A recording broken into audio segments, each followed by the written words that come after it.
Revenge with Karen. I knew something was off when the cleaning crew called me ma'am 3 times in one breath. Not Patricia, not Miss Lang. Just that drawn-out Midwest passive-aggressive ma'am that means they've been warned not to get involved. I was halfway through my morning checklist: remote badge disablement, privilege reconciliation, minor flag on an expired API cert, when I noticed a red sticky note on my desk. Calvin's chicken scratch. Need to chat. Boardroom. 9:30 sharp. Bring your smiling face with smiling eyes. No signature. Just a smiley face from a man who once asked if compliance was just a fancier kind of HR. That's how the day started. That's how the fuse got lit. My desk was always quiet. A gray slab of steel tucked near the server access door, where no one bothered you unless something broke. I liked it that way. My tea never went cold, and the hum of the cooling units helped me think. Every day at 8:06 a.m., I logged in. Not because I was told to, but because systems don't wait. They don't whine, they don't flatter. They just reflect truth, like mirrors with better memory. That morning, everything was status quo on the surface. Emails flowed like usual. A badge escalation request from distribution that I rejected without ceremony. Quarterly audit ping from our federal vendor I already pre-filled because I actually read the MSA clauses. And then there was Calvin, walking past my desk, grinning like he just pitched a podcast. His cologne smelled like department store ego and citrus-flavored bad ideas. Now's probably a good time to say, hey, if you're enjoying this, or at least side-eyeing it while sipping your sad breakroom coffee, tap that subscribe button, or like it. Seriously, 95% of folks never do, but it helps our little rebellion keep the lights on. Plus, it makes the intern smile. He thinks this is how revolutions start. Anyway, back to Calvin. He was a transplant from some sun-kissed tech incubator where job titles have the word evangelist in them. The kind of guy who orders almond milk for the optics, then sneaks half and half from the fridge. Calvin arrived 6 months ago like a thunderclap of high fives and corporate jargon. Within 3 weeks, he'd reassigned half the org chart and started referring to himself as Director of Transformation in emails, even though no one approved that title. I watched. I documented. I changed nothing on the outside, but in my private access logs, I flagged 2 changes. First, Calvin had granted himself read-only credentials to our audit portal. Not illegal, just interesting. Second, he added an internal culture liaison position directly below him. That position hadn't existed before. It now technically outranked me. I didn't argue. I adjusted. I re-verified the role mapping matrix, version 2.2, and saved a clean snapshot in 3 locations, including a cold archive. Not because I feared him, but because I knew men like him always underestimated women like me. For the next month, my direct reports were shuffled. First, Mia, the sharp one, was invited to a cross-functional initiative under Calvin's umbrella. Then Jamal was moved to IT infrastructure for better alignment. Then it was just me. No goodbye lunches, no explanations, like I was being slowly dissolved in lukewarm water. Still, I played the part. Tea at 8:05. Login at 8:06. My smile became thinner, but my memory became sharper. Calvin kept pushing new buzzwords into team meetings, synergy audits, persona mapping, narrative hygiene. I kept approving access tickets and maintaining the only thing that actually kept this logistics company from being fined into oblivion: our compliance grid. Here's the thing about systems, especially ones tied to federal vendors: they need a named officer for accountability. A real human, not a placeholder title. Someone whose digital identity is cryptographically bonded to the attestation keys. That person was me. It had been me for the past 7 years, not just by function, but by protocol. And yet, every time Calvin talked about our compliance evolution, he mentioned platforms and culture, but never people. Definitely not me. I started noticing little erasures. My name disappeared from monthly update decks. Access logs showed attempts to probe admin-level directories I had sealed years ago. One day, I found my chair missing. No explanation, just gone. I stood for 8 hours without complaint, typed my reports, drank my tea, bought a folding stool the next day. He was testing me, or forgetting me, or both. Then came the sticky note. Need to chat. Boardroom, 9:30 sharp.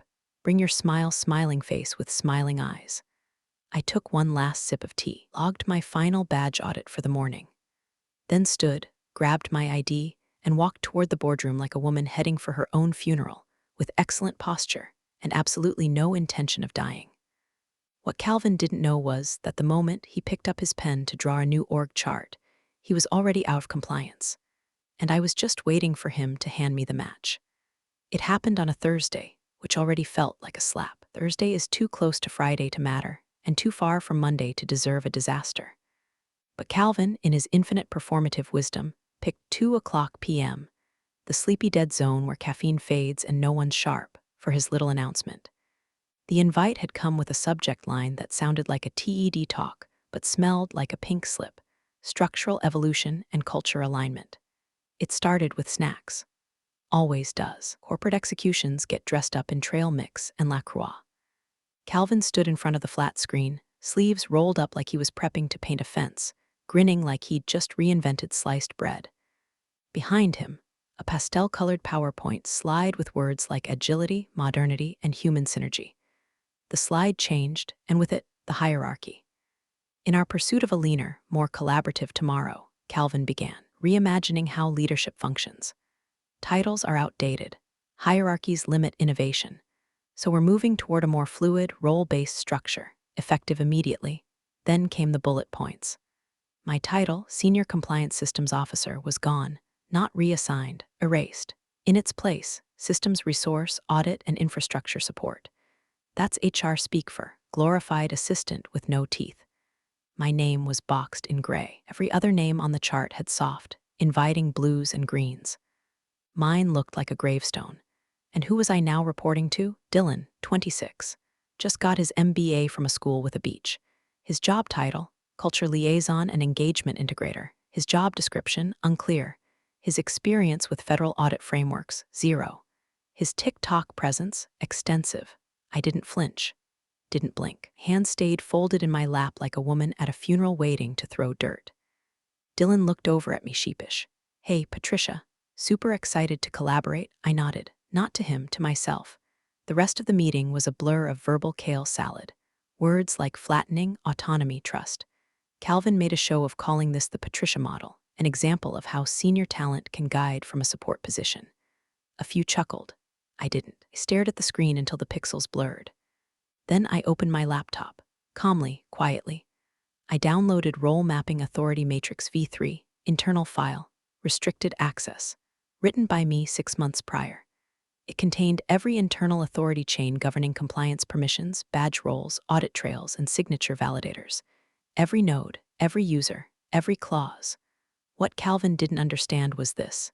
In our org, access didn't flow from titles, flowed from configuration, from keys, from digital roles tied to federal contracts, none of which could be updated without me.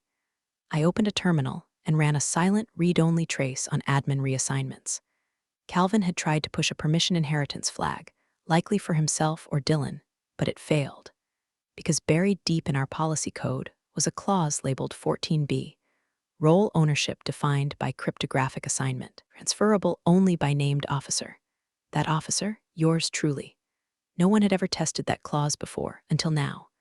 As the team filed out, half apologizing with their eyes, Calvin leaned over my chair and whispered, no hard feelings, yeah? You're still the backbone, just lower on the spine. I smiled for the first time that day. Cold, precise. The kind of smile you wear when you know your opponent just walked into their own trap and thanked you for the tour. That evening, I stayed late, not out of spite, out of principle.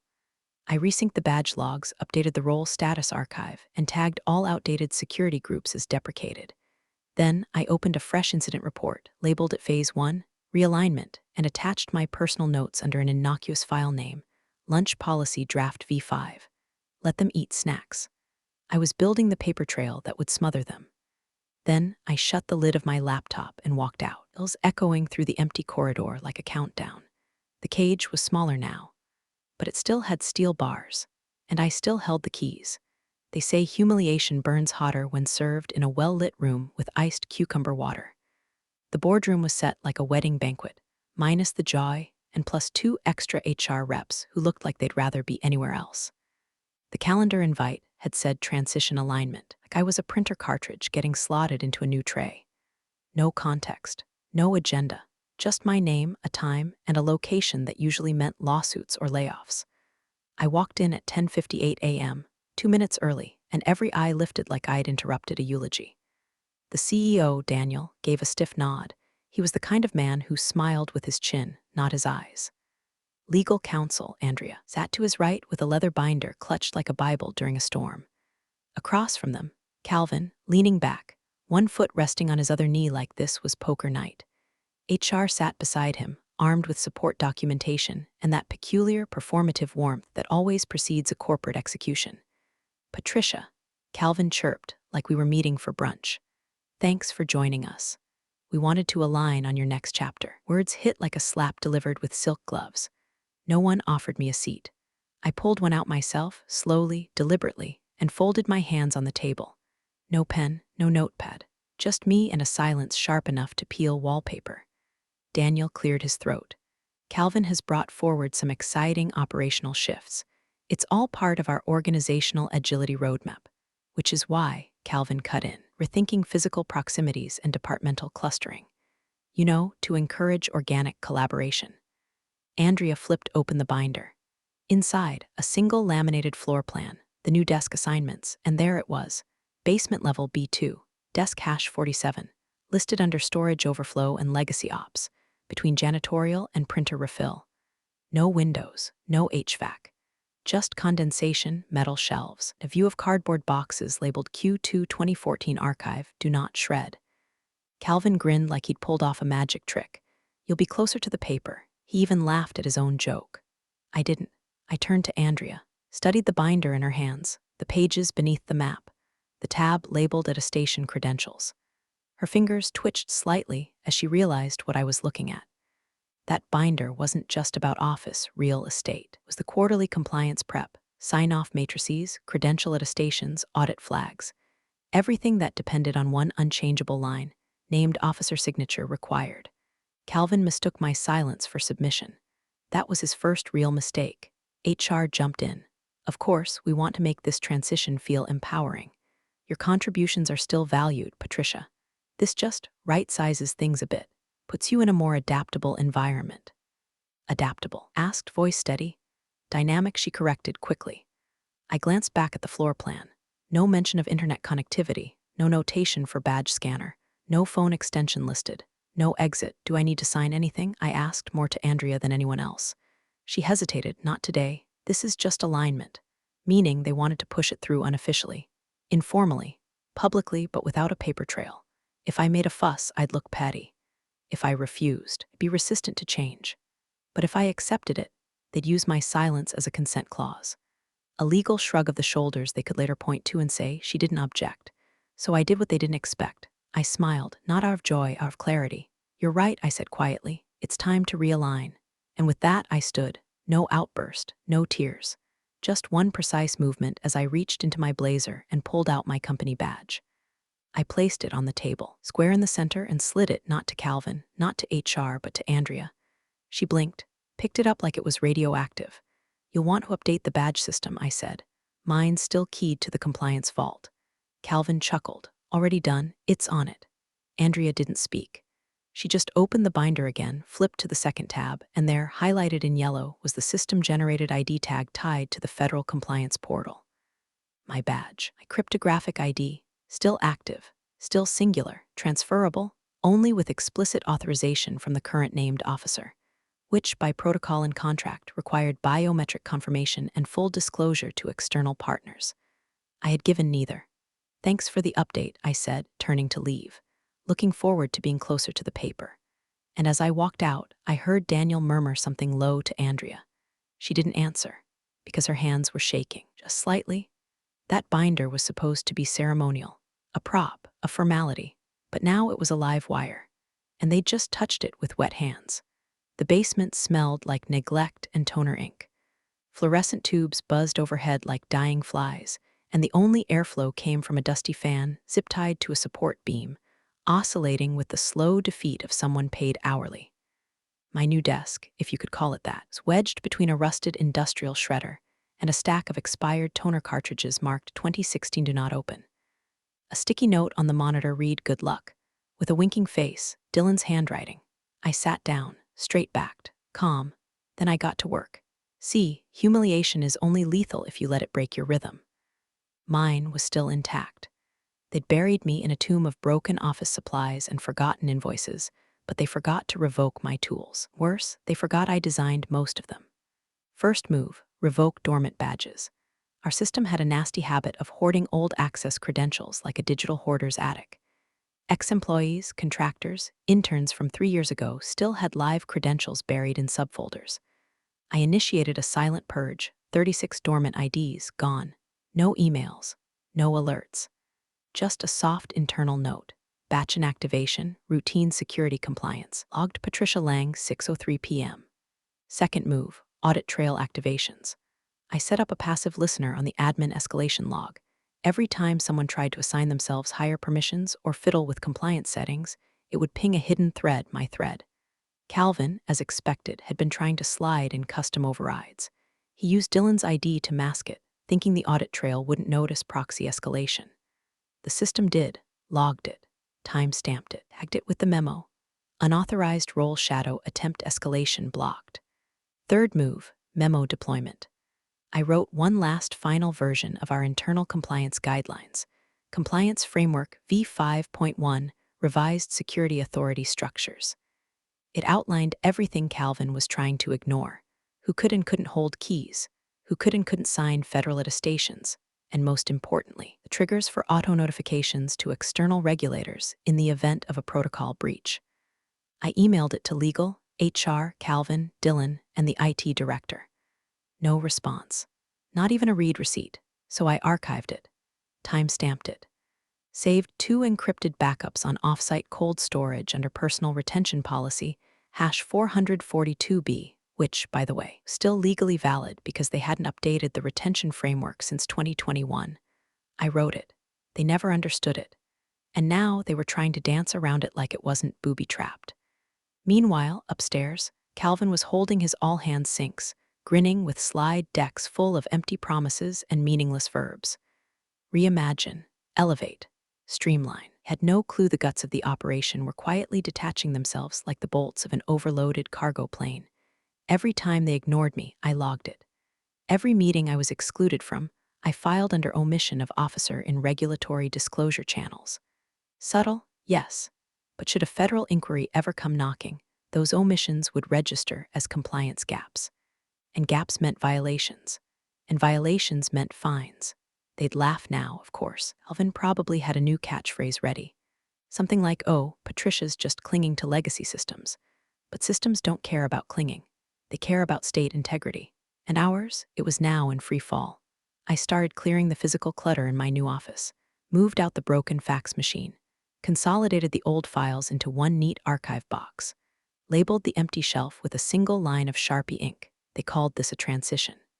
And behind that, to the back panel, I placed a small USB stick, encrypted, offline, containing everything: access logs, badge map revocations, clause references, annotated frameworks, and my own private journal. A blow-by-blow of how the company stripped its only legal backbone in the name of culture. A compliance obituary, authored in real time. I left the USB there, not as a backup, but as a gravestone. Then I made one final move. I opened the admin console, scrolled to the key escrow fallback setting, the one that ensured, in the event of a full system purge, that no emergency access could be granted without a named officer override. I turned it on. No alerts, no fireworks, just a silent switch from OFF to on. Now, if they tried to reassign authority, reset credentials, or bluff their way into an attestation window, the system would stall. Not fail. Stall. Just long enough for regulators to ask the wrong question. Just long enough to break momentum. Just long enough to bleed trust. Upstairs, the office laughed, celebrated Dylan's promotion with cupcakes and those glittery email gifs. Downstairs, I watched the logs in silence. A woman stripped of her rank but not her reach. And somewhere in the wires, the system started whispering, "She's still here." It started with a Slack message at 10:14 a.m. from a junior analyst named Lewis. Bright kid, too earnest for his own good. Pinged the compliance thread with a screenshot and a polite little message. "Hey, not sure if this is a bug or just deprecated config, but the audit tool's throwing a red flag on chain authority certs. Says invalid named officer linkage. Anyone seen this before? One line, one crack." The message sat there for 6 hours. No one responded. At 3:02 p.m., the screenshot was quietly deleted by Dylan. Slack timestamp still showed Lewis posted it. The image was gone. Classic Calvin move. Don't solve the problem, scrub the evidence. Lewis didn't repost. Probably got a little career guidance in a side channel. The kind that includes phrases like visibility and optics. But systems don't forget. That same morning, the IT team logged 5 badge mismatch errors. Dylan tried accessing the compliance admin dashboard and got booted twice. Then Calvin himself triggered a failed escalation, trying to override the external audit scheduler. System responded, override denied, invalid chain of custody. IT flagged it internally, quietly, but not quietly enough. Andrea from legal finally raised her head at 4:17 p.m. and sent a curt internal memo. Can someone explain why the federal attestation keychain is flagging Patricia Lang as irreplaceable authority node? We've demoted her. Who owns this role now? Calvin's reply came 7 minutes later. Relax. It's just Patricia's old config lingering in the system. She's not even in the org chart. It's scrubbing legacy roles. 4 sentences, all wrong. Because here's the thing, org charts are HR toys. Protocols live in systems, and my digital signature wasn't a title. It was a cryptographic constant, registered, authenticated, and mutually verified with 2 federal partners. To remove it, need my biometric release and a multi-party digital signing ceremony that takes 72 hours and 3 separate compliance witnesses. But sure, Calvin, scrub away. I watched it all from my basement throne of forgotten toner. Then, at 5:01 p.m. sharp, I made the call. I logged in. Accessed the key escrow management node, buried 5 levels deep in the compliance console. Pulled up my profile, Lang, Patricia. Status, active. Primary, mutable until voluntarily revoked or legally incapacitated. I clicked delete profile. The system responded with a prompt. Are you sure? Deleting this profile will initiate the attestation reset protocol. This action is irreversible. I clicked yes. Then the real warning popped up. You are the sole named officer associated with active compliance attestation for the following contracts. Federal Transit Vendor 2A, Defense Logistics Pipeline 4C, Regional Routing Chain 3B. Deletion will require immediate reassignment and external notification per Clause 14B. Continue, I clicked yes again, then typed my passphrase. Final confirmation, Patricia Lang Delta 1472 FR. Submit. And just like that, I was gone from the system at least. No fireworks, no sounds. Just the faint hum of the server acknowledging the equivalent of a spinal cord severed. Profile was the skeleton key to every audit trail, every badge validation, every override failsafe. Without it, Calvin and his merry band of fools would need to restart the attestation protocol from scratch, only they wouldn't know how, because I'd authored it. I'd designed it, and I'd buried its contingencies where no one would look without knowing what questions to ask. At 5:06 p.m., I shut my laptop. The room felt quieter than usual. The fan had stopped oscillating. Upstairs, they were probably finishing happy hour.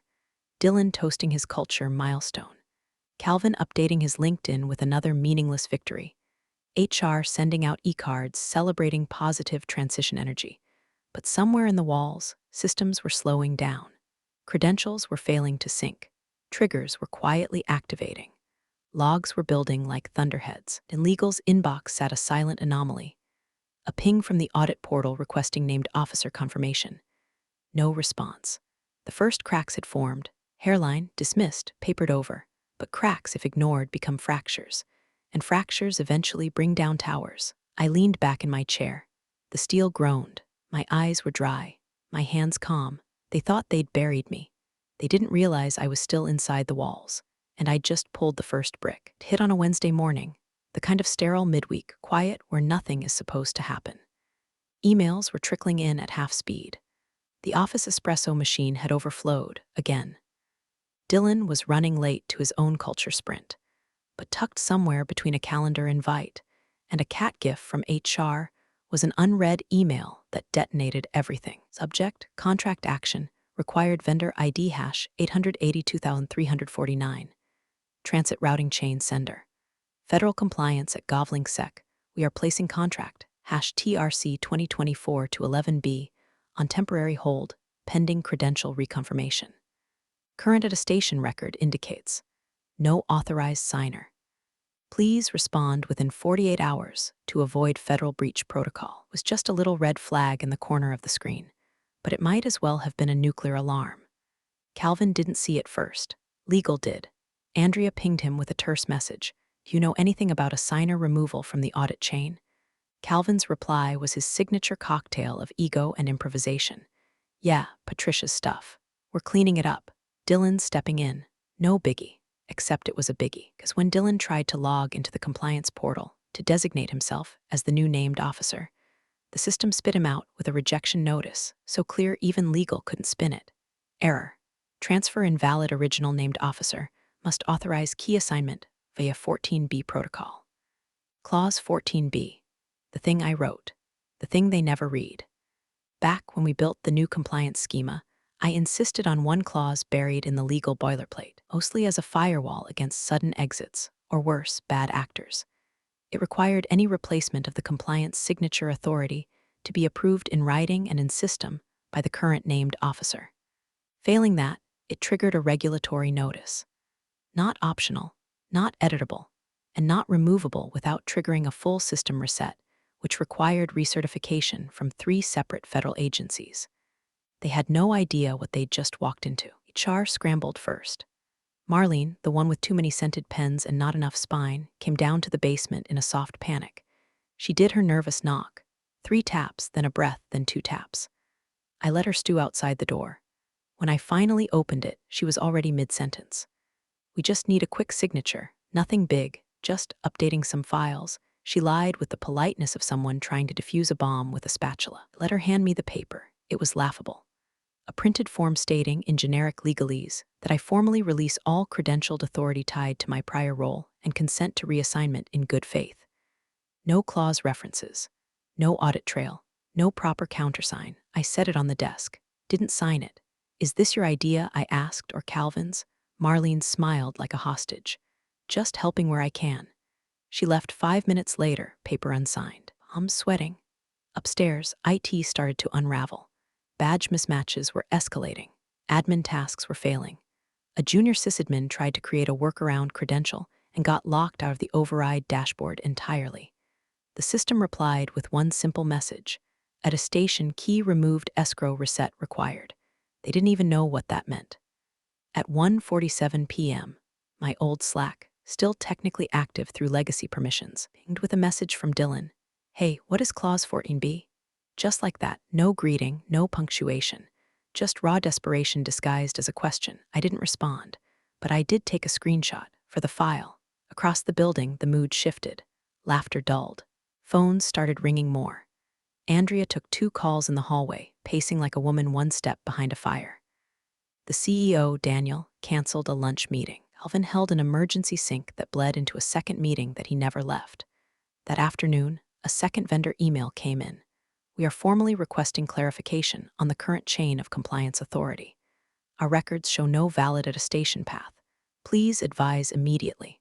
By 3:12 p.m., they tried again to reassign the badge. This time, they looped in Andrea directly. She tried to bypass the system through her legal override code. System replied, insufficient authorization. Attestation key tethered to immutable officer profile. Manual reassignment prohibited. They could reshuffle desks. They could delete my org chart slot. They could Photoshop me out of the company holiday photo. But they couldn't sign anything, because systems don't care about office politics. They care about protocols. And mine had teeth. Downstairs, I sipped my tea and opened my private terminal. The logs were pulsing, little red flags popping like microwave popcorn. They were starting to see the edges of the pit. But they still hadn't looked down. Yet, the meeting invite hit inboxes like a defibrillator to a dying man. Urgent, executive alignment boardroom, 8:30 a.m. No subject line fluff, no curtsy emojis, just cold, black text and panic breathing underneath. They knew, or at least they'd finally started to. Upstairs, Calvin was already sweating through his 3rd shirt of the week. He'd shown up early, tried to corner Andrea near the elevators, mumbling something about contingency roles and informal workarounds. She didn't stop walking, didn't even look at him. By 8:32, the boardroom was full. CEO Daniel sat at the head of the table, jaw locked so tight you could have cracked walnuts on it. His tie was loose, sleeves rolled. He wasn't angry, He was cornered. Legal counsel Andrea was beside him, her audit binder already open like a funeral guest book. IT Director Nash fidgeted 2 seats down, face pale, blinking like a man about to be called to the front of the class with nothing prepared. HR was there too, arms crossed, suddenly quiet. And Calvin was the main act. He paced near the display monitor, voice 2 octaves higher than usual, throwing out jargon like confetti. There's been a minor legacy credential inconsistency. Easily fixable. We're revalidating new authority channels to ensure seamless vendor alignment, just some bureaucratic backwash from Patricia's tenure. He gestured to the binder like it was a prop in a TED talk. Nothing we can't solve. Andrea didn't move, didn't blink. She just turned the page. Inside, slotted behind a clear plastic sleeve, was my badge. The one I'd slid to her in that same room, exactly 13 days ago. Its photo still sharp. My name etched in crisp corporate font, Lang, Patricia named officer, Federal Compliance Chain. But it wasn't just a badge, it was the badge. The one tethered directly to the company's digital attestation infrastructure. A credential with an unbreakable signature protocol, binding my identity to every quarterly report, every system validation, every vendor-facing log chain. Daniel stared at it. What happens? Asked slowly if that's not active. Andrea didn't answer right away. Instead, she slid out the accompanying credential record. Line 3, escrow profile deleted by user Patricia Langdelta, 1472 FR at 17. 01 timestamp verified. Line 6, replacement. Not permitted without named officer approval per clause 14b, line 8. Attestation path. Null. Daniel turned to Calvin. So, removed the only person with legal authority over our compliance systems during audit season? Calvin blinked. She was obstructing innovation. Andrea closed the binder with the finality of a gunshot. Without Patricia's signature, she said, you can't legally file our Q4 attestation, which means we're in breach, which means federal vendors will pull funding. Which means, she said, turning slowly to HR, just turned a personnel dispute into a material compliance failure. HR shrank into her chair like a paper flower under rain. IT Director Nash coughed. We've tried issuing a surrogate key, but the system's hard-coded to her token. It won't accept substitutes, not without her biometric sign-off, and the last backup copy we had was he trailed off. Andrea finished for him on her drive, which she wiped. Daniel leaned back, pinched the bridge of his nose. Can we just rehire her? Undo this? Andrea shook her head. Not before the audit. Even if she walked in today, the system wouldn't recognize it. The moment she deleted her escrow, the signature path severed. We'd need to start a full recertification. 6 to 8 weeks minimum. Daniel turned to Calvin, eyes heavy with something colder than rage. You told me this was a cultural pivot. You said she was dead weight. You said she was a risk. Calvin looked smaller now, less like a visionary, more like a child who knocked over a vase and blamed the cat. She never explained how critical she really was. Andrea didn't even look at him. She didn't need to, because systems don't care how loud you are. They care who built them. Back in the basement, I refreshed my private dashboard one last time. My admin access was officially gone. All my credentials revoked. No more pings, no more backdoors, but I didn't need them anymore. Upstairs, walls were closing in, and all they had left was a photo ID and a paper binder, evidence of the moment they mistook silence for surrender. The audit clock ticked louder now. Vendors were circling. The minor inconsistency Calvin swore could be patched was now a crater.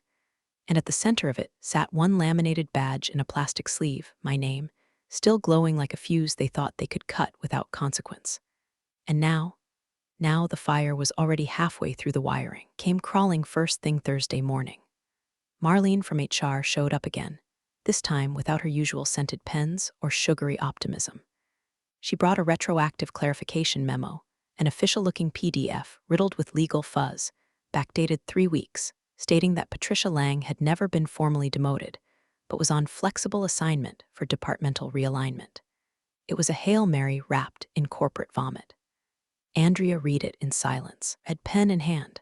You're trying to undemote someone after deleting their org chart line, she said flatly, and after publicly announcing their transition in 3 department meetings. Marlene squirmed. It's strategic reframing. Do you think the federal auditors are going to care about your framing? Silence. Andrea pushed the memo aside like trash. You don't get to put the toothpaste back in the tube, not with a named person protocol. By 10:12 a.m., we're trying to call me. Andrea, Marlene, Nash from IT. Even Dylan, who had the gall to leave a voicemail that started with "Hey," just wanted to clear the air I didn't pick up. The calls didn't come to my personal cell anyway. Those had been scrubbed from the directory the moment Calvin signed off on my relocation. All they had were dead channels and unanswered pings. At 11:44 a.m., Andrea stood outside Daniel's office, pale and unsmiling. Her hugged tight to her chest. Daniel gestured her in. Calvin was already there, slumped in the corner like a scolded dog. Daniel didn't bother with pleasantries. "Can we bluff through Q4? Andrea shook her head once.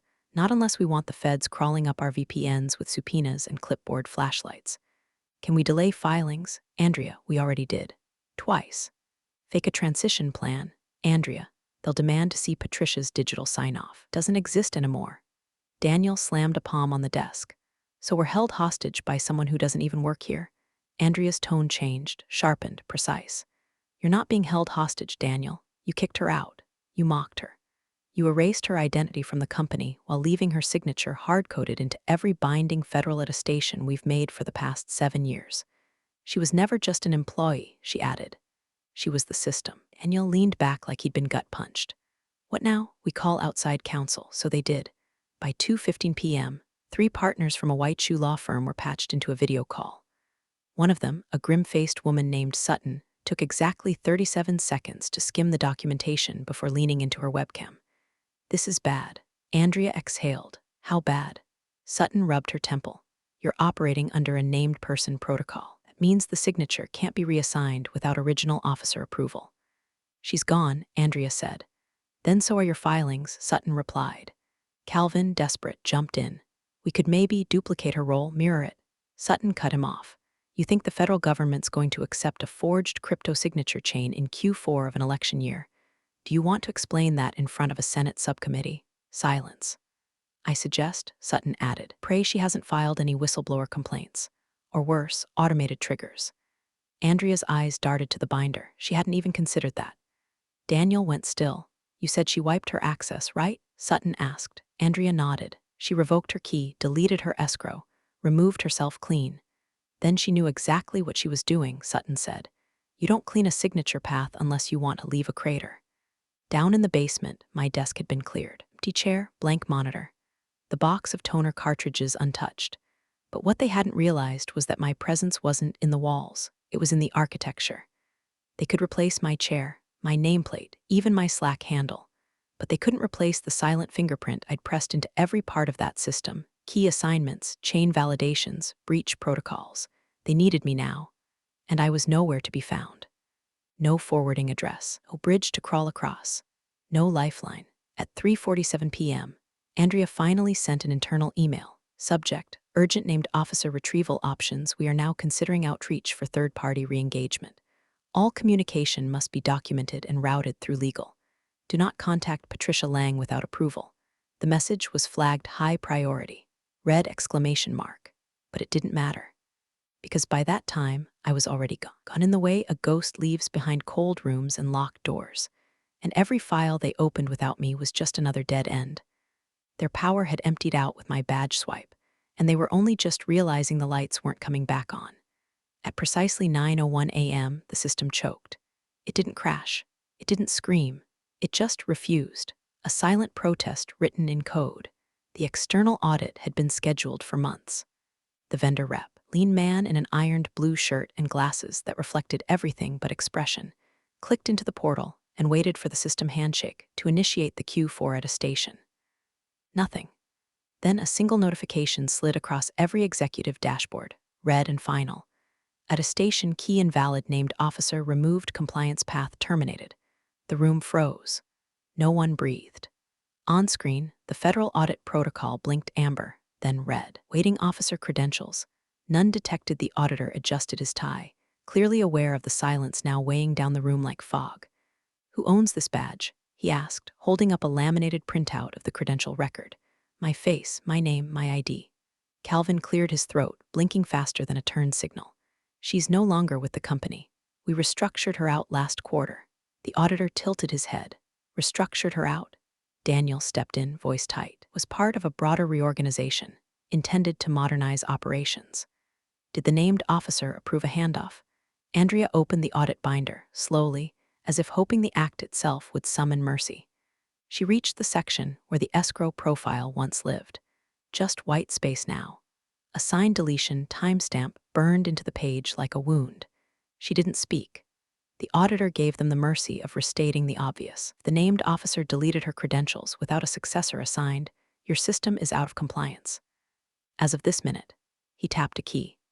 A second window opened, displaying every contract tied to the attestation chain: government, defense, municipal transport, 3 high-volume logistics partners. Every single one of these is now frozen. You cannot operate, invoice, or deliver on these without recertification. Calvin looked like a balloon losing air in real time. Andrea closed the binder. Then she said it, quiet, brutal, unarguable. Then you restructured yourself out of legal existence. At 9:13 a.m., the vendor's legal team emailed a formal suspension of contract services. By 9:27, a second vendor pulled escrow from a live logistics order worth $4.2 million. By 10 o'clock, company's operating authority on 2 federal pipelines was listed as pending investigation in the compliance register. No one in the building spoke above a whisper. They were still pretending it could be fixed, still pretending it wasn't over. Meanwhile, 53 miles away, I was boarding a train. Not a dramatic one, no conductor in a crisp hat, just a quiet Amtrak with cracked leather seats and the faint smell of microwaved egg sandwiches. I found my window seat, sat down, set a small envelope in my lap. It was thick, the kind of envelope that usually comes with NDAs and settlement clauses, and a strained smile from someone in HR asking you to sign away the memory of every indignity. On the corner, in sharp black letters, your transition compensation is ready for review. I didn't open it, didn't need to. Money's not leverage when the whole system was built by your hands and collapsed with your silence. Outside the window, world blurred by trees and power lines and people with places to be. For the first time in years, I wasn't on call, wasn't responsible, wasn't accountable for anyone's bad decision but my own. I sipped lukewarm coffee from a station kiosk cup, watched the sun rise over a field of dying corn, smiled. They had erased me from their charts, their memos, their walls. But you don't delete what holds the key. You just delay your own collapse. One badge, one clause, one woman they mistook for a paper pusher. And now the building was still standing, but everything inside was on fire, and I never even had to raise my voice. Appreciate you sticking around, you wise old rebels. Smash that subscribe button, or this fossil might just cause another epic fiasco.